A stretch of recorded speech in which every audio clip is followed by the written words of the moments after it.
الرحمن علم القرآن خلق الإنسان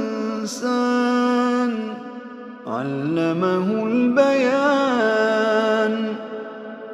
الشمس والقمر بحسبان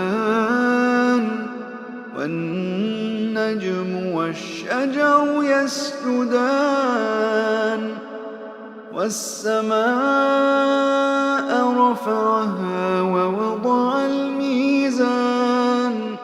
ألا تطغوا في الميزان